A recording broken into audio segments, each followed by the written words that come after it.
Good evening there, ladies and gentlemen. You're tuned into the Channel Islands News Service. Up next we have a bit of an analysis in regarding misinformation, disinformation, and it's a report by the BBC. Alright, I hope you enjoy. By BBC News. It even quotes Bellingcat, an investigative group, as a source, but it's fake, and it has nothing to do with either the BBC or Bellingcat. It's one of hundreds of made-up news reports produced and circulated by a Russian disinformation network since January. I'd like to see the citation on that, please. Yeah, hopefully they put it up in a tick. BBC Verify, together with fact-checkers from Logically, a UK-based tech company that uses artificial intelligence to detect disinformation, has identified over 300... Well, that's interesting.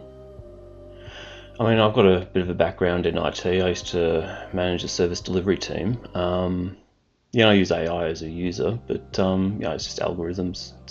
It's quite an interesting subject area.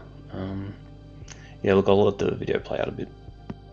100 fake videos impersonating over 50 international media organizations. It also appears that the network has been ramping up production in the run-up to the US election by posting videos almost every day. The fakes.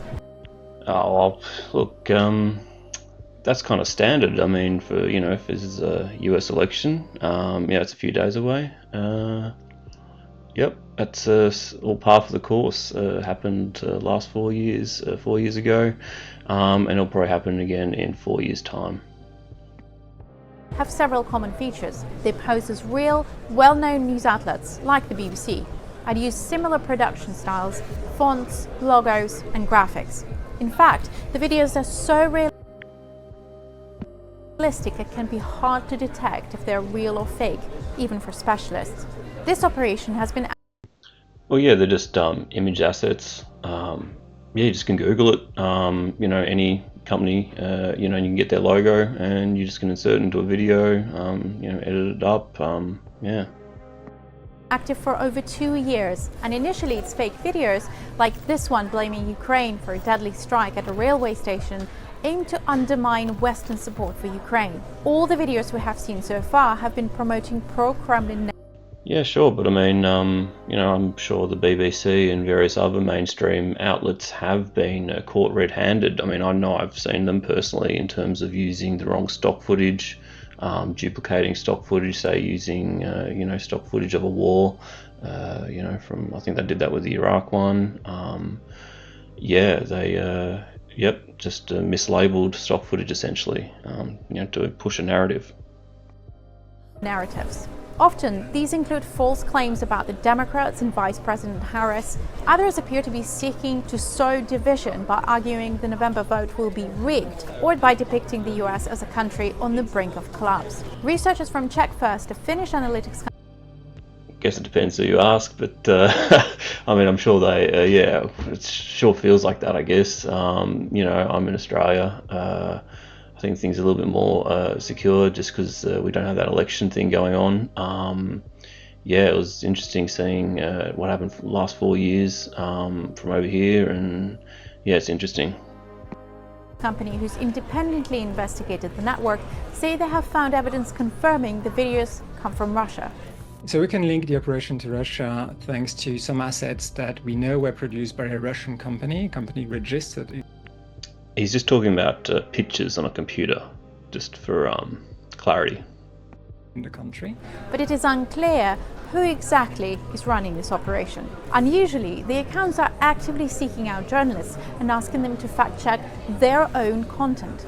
They have been sending me and my colleagues emails, private messages on X, and tagging us in posts asking us to fact-check their fake reports. Check First has found that the operation had sent an estimated total of... Yeah, I mean, that's standard. That's part of the standard operating procedure if you're going to run a disinformation campaign. You got to engage the media and push it. 71,000 emails to 245 addresses belonging to researchers, media, and fact-checkers between January and September this year. They believe the aim is to overwhelm fact-checkers and newsrooms with bogus claims. Thomas Ridd, an expert specializing in disinformation, says Russian trolls also seek exposure, which they count as a measure of success. If prominent media organizations, prominent intelligence agencies expose their work, then they can brag to their funders, to the Russian government, that they are seen as a serious threat that deserves. Well, yeah, I mean, perception is reality. That is why there is the mainstream news. Exposure.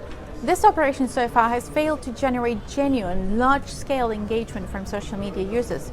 Its activity on X appears to be largely driven by inauthentic or suspect accounts. But that doesn't stop the people behind the operation. Tech firm Logically told us that visual network analysis shows a small number of active accounts who spam Western media and fact-checkers with videos. The coordinated activity shows hallmarks of inauthentic behavior. Well, I think it's good that the BBC is making people aware of this disinformation theoretical framework. It's a theory in terms of it can be applied, it can be learnt, and then applied on other people. So I think the most important thing to remember here is if it can happen one way, it can happen the other way. So, yeah. Alright. Thank you for listening, ladies and gentlemen. That's the end of the report there. Alright, catch you next one.